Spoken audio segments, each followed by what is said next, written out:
ಏನಿದೆಲ್ಲ? ಏನಾಗ್ತಿದೆ ಇಲ್ಲಿ? ನನ್ನನ್ನು ಈ ರೀತಿ ಕೂರಿಸ್ಕೊಂಡು ಏನು ಶಾಸ್ತ್ರ ಮಾಡ್ತಿದ್ದಾರೆ? ಒಂದು ಗೊತ್ತಾಗ್ತಿಲ್ವಲ್ಲ. ಅಮೃತ, ಕೊನೆಗೂ ಇಷ್ಟು ವರ್ಷದ ಆಸೆ ಇವತ್ತು ಈಡೇರ್ತಾ ಇದೆ. ಇನ್ನೊಂದು ಸ್ವಲ್ಪ ಹೊತ್ತಲ್ಲಿ ನಾನು ತಾಯಿ ಆಗ್ತಾ ಇದ್ದೀನಿ. ಇನ್ನು ಸ್ವಲ್ಪ ಹೊತ್ತಲ್ಲಿ ಶಾಸ್ತ್ರೋಕ್ತವಾಗಿ ನೀನು ನಮ್ಮ ಮಗಳಾಗ್ತೀಯ.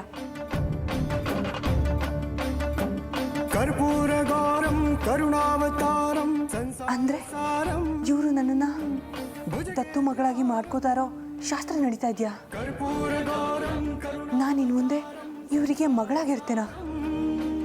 ನಾನು ಬಂದಿರೋ ಉದ್ದೇಶ, ಸೇಡು ಎಲ್ಲ ಬರೀ ಕನಸಾಗುತ್ತಾ? ನನ್ನ ತಂದೆ ತಾಯಿನ ಕೊಂದವ್ರನ್ನ ಸಾಯಿಸಿ ನಾಗಮಣಿನ ವಶಪಡಿಸ್ಕೊಂಡು ನನ್ನ ತಾಯಿಗೆ ಮತ್ತೆ ಜೀವ ಕೊಡೋದು ಹೇಗೆ? ಏನ್ ಮಾಡ್ಲಿ ನಾನೀಗ? ಎಲ್ಲಿಂದ ಎದ್ದು ಹೋಗೋದಕ್ಕೂ ಆಗ್ತಿಲ್ಲ. ಎದ್ದು ಹೋಗದೆ ಇದ್ರೆ ಶಾಶ್ವತವಾಗಿ ಈ ಮನೇಲಿ ಬಂಧನಕ್ಕೆ ಸಿಕ್ಕಾಕೋತೀನಿ. ಏನ್ ಮಾಡ್ಲಿ ನಾನು? ನೋಡಿ, ಶಾಸ್ತ್ರದ ಪ್ರಕಾರ ಗಂಡು ಮಗುವನ್ನೇ ದತ್ತು ಪಡಿಬೇಕು ಅಂತ ಇದೆ. ವಂಶಾಭಿವೃದ್ಧಿಗೆ ವಾರಸ್ದಾರನೊಬ್ಬ ಇರಲಿ ಅಂತ ದತ್ತು ಪಡಿತಾರೆ. ಆದರೆ ಇಲ್ಲಿ ನಿಮ್ಮ ಬಯಕೆ ವಿಶೇಷವಾಗಿದೆ. ಹೆಣ್ಣು ಮಗುನ ದತ್ತು ಕಷ್ಟ ಆಗಬಹುದು, ಆದರೆ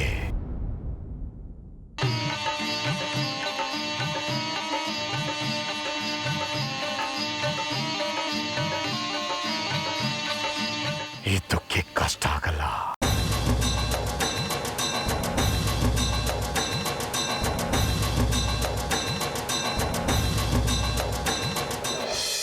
ಅಮೃತ, ಇವ್ರನ್ನ ಅಪ್ಪ ಅಮ್ಮ ಅಂತ ಕರೆಯಮ್ಮ.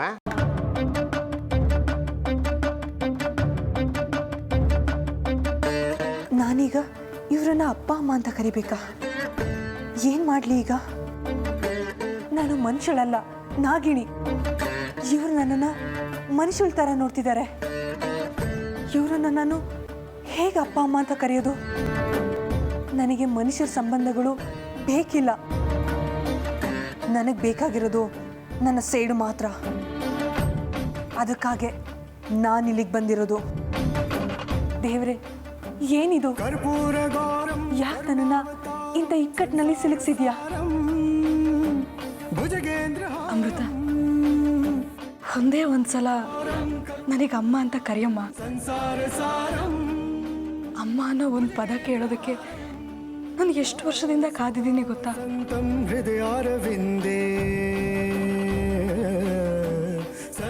ಒಂದೇ ಒಂದ್ಸಲ ಬಾಯಿ ತುಂಬ ಅಮ್ಮ ಅಂತ ಕರೆಯೋದ್ರಿಂದ ನಾನು ಹೆಣ್ಣಾಗಿ ಹುಟ್ಟಿದ್ದಕ್ಕೂ ನನ್ನ ಜೀವನ ಸಾರ್ಥಕ ಆಗತ್ತೆ. ಒಂದೇ ಒಂದ್ಸಲ ಅಮ್ಮ ಅಂತ ಕರಿಕಂದ. ಅಮೃತ, ಒಂದ್ಸಲಿ ಸರೋಜನ ಅಮ್ಮ ಅಂತ ಕರೆಯಮ್ಮ. ನನ್ನನ್ನು ಅಪ್ಪ ಅಂತ ಕರೆಯಮ್ಮ.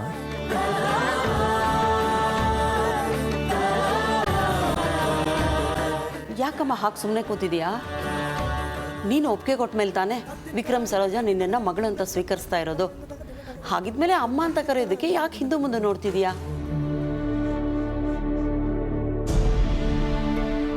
ಹಾ, ಹೌದೌದು. ನೀನು ಒಪ್ಪಿಗೆ ಕೊಟ್ಟ ಮೇಲೆ ತಾನಮ್ಮ ಈ ಶಾಸ್ತ್ರ ಇಟ್ಕೊಂಡಿದ್ದು. ಅತ್ಗೆಗೆ ನಿನ್ನ ದತ್ತೋಗಳದ್ದು ಒಪ್ಪಿಗೆ ಇಲ್ದಿದ್ರು ವಿಕ್ರಮ್ ಸರೋಜಗೋಸ್ಕರ ಒಪ್ಪಿಗೆ ಕೊಟ್ರು. ಹಾಗಿದ್ಮೇಲೆ ಈಗ ನೋಡಿದ್ರೆ ನೀನು ಒಪ್ಪಿಗೆ ಎಲ್ಲೋನ ಹಾಕೂತಿದೀಯಲ್ಲ. ದೇವು, ಏನು ಅಂತ ಮಾತಾಡ್ತಿದೀಯಾ? ದತ್ತು ತಗೊಂಡ್ಮೇಲೆ ಇಷ್ಟ ಇಲ್ಲ ಅಂತ ಹೇಳಕ್ಕಾಗತ್ತಾ? ಇಷ್ಟನೋ ಕಷ್ಟನೋ ಸರೋಜಾ ವಿಕ್ರಮ್ ಅವಳನ್ನ ಮಗಳು ಅಂತ ಒಪ್ಕೊಂಡಿದ್ದಾರೆ. ಹಾಗೆ ಇವಳು ಕೂಡ ಇವರಿಬ್ಬರನ್ನ ಅಪ್ಪ ಅಮ್ಮ ಅಂತ ಒಪ್ಕೋಬೇಕಲ್ವಾ?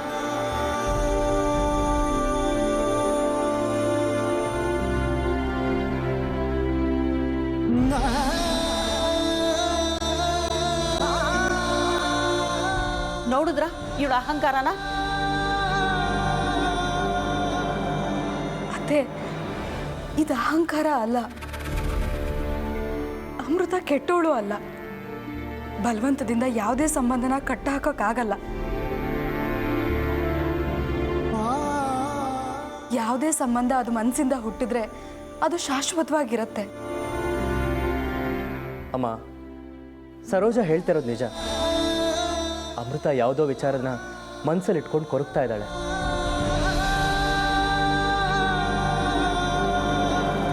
ಅವಳು ನಮ್ಮನ್ನು ಅಪ್ಪ ಅಮ್ಮ ಅಂತ ಕರೀದೇ ಇದ್ದ ಮಾತ್ರಕ್ಕೆ ಅವಳಿಗೆ ನಮ್ಮ ಮೇಲೆ ಪ್ರೀತಿ ಇಲ್ಲ ಅಂತಲ್ಲ. ಅಮೃತ ಈ ಮನೆ ಮಗಳು, ನಮ್ಮ ಮುದ್ದಿನ ಮಗಳು. ಅವಳಿಗೆ ತಂದೆ ತಾಯಿ ಪ್ರೀತಿನ ನಾವು ಕೊಡ್ತೀವಿ. ಇವತ್ತಲ್ಲ ನಾಳೆ ಇವಳು ನಮ್ಮನ್ನ ತಂದೆ ತಾಯಿ ಅಂತ ಒಪ್ಕೊಂಡೇ ಒಪ್ಕೋತಾಳೆ ಅನ್ನೋ ನಂಬಿಕೆ ನನಗಿದೆ.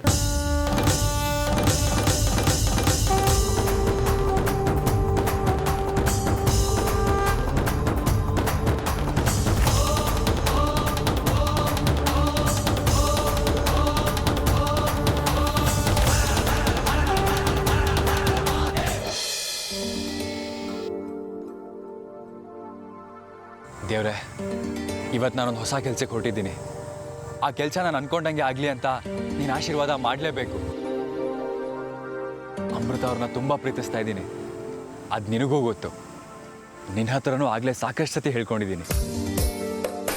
ನಾನು ಅಮೃತ ಅವ್ರ ಜೊತೆ ಸದಾ ಇರಬೇಕು ಅನ್ನೋದು ನನ್ನ ಆಸೆ. ಅದಕ್ಕೆ ಅವ್ರ ತಂದೆ ಹತ್ರ ಕೆಲ್ಸಕ್ಕೆ ಸೇರಿಕೊಂಡು ಅಮೃತ ಅವ್ರಿಗೆ ನೆರಳಿನ ಥರ ಸದಾ ಅವ್ರ ಜೊತೆಲೇ ಇರಬೇಕು ಅನ್ನೋದು ನನ್ನ ಕನಸು. ಈ ಜನ್ಮದಲ್ಲಿ ಮಾತ್ರ ಅಲ್ಲ, 7 ಜನ್ಮದಲ್ಲೂ ನಾನು ಅವ್ರ ಜೊತೆನೇ ಇರಬೇಕು. ಹಾಗೆ ಮಾಡು. ನಾನು ಈ ಜನ್ಮದಲ್ಲಿ ಮದುವೆ ಅಂತ ಆದರೆ ಅದು ಅಮೃತ ಅವ್ರನ್ನೇ ಅಂತ ಡಿಸೈಡ್ ಮಾಡಿದ್ದೀನಿ. ಅದಕ್ಕೆ ನೀನು ಅಸ್ತು ಅಂತ್ಯ ತಾನೆ?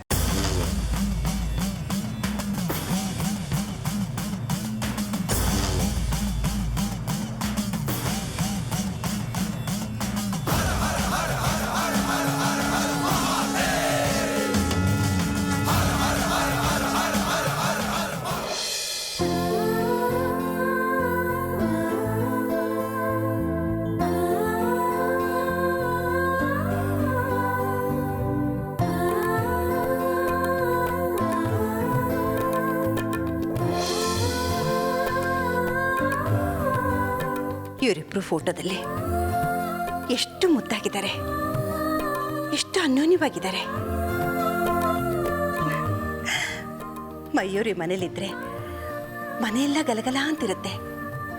ಅವಳ ಮಾತು ಮಗು ಥರ ಇರುತ್ತೆ.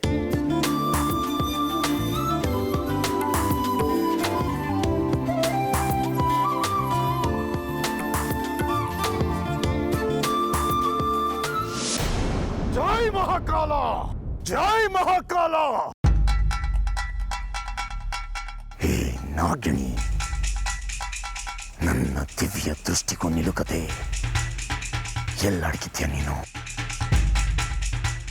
ನೀನು ಯಾವುದೇ ಪಾತಾಳದಲ್ಲಿ ಅಡಗಿ ಕೂತಿದ್ರು ಇವತ್ತು ನಾನು ಉರಿದು ಪುಂಗಿನಾದಕ್ಕೆ ನೀನು ನನ್ನ ಹತ್ರ ಪದ್ಯ ಬರಬೇಕು. ಅದ್ಯಾವ ಶಕ್ತಿ ನನ್ನ ಕಾಪಾಡುತ್ತೋ ನಾನು ನೋಡ್ತೀನಿ. ಈ ಸಲ ನೀನ್ ಗೆಲ್ತೀಯೋ ಅಥವಾ ನಾನ್ ಗೆಲ್ತೀನೋ ನೋಡೇ ಬಿಡೋಣ. ಜೈ ಮಹಾಕಾಲ.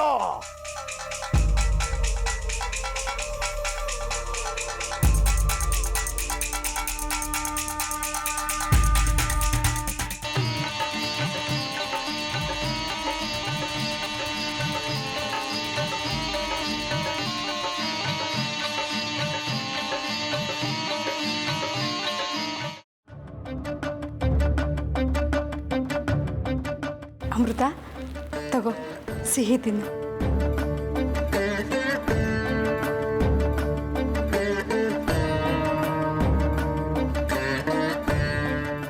ಜೈ ಮಹಾಕಾಲ. ಬದಲಾಗೋ. ನೀನು ಮನುಷ್ಯ ರೂಪಕ್ಕೆ ಬರದೆ ಹೋದ್ರೆ ಬೇರೆ ದಾರಿನೇ ಇಲ್ಲ. ಬದಲಾಗೋ. ಬಾ.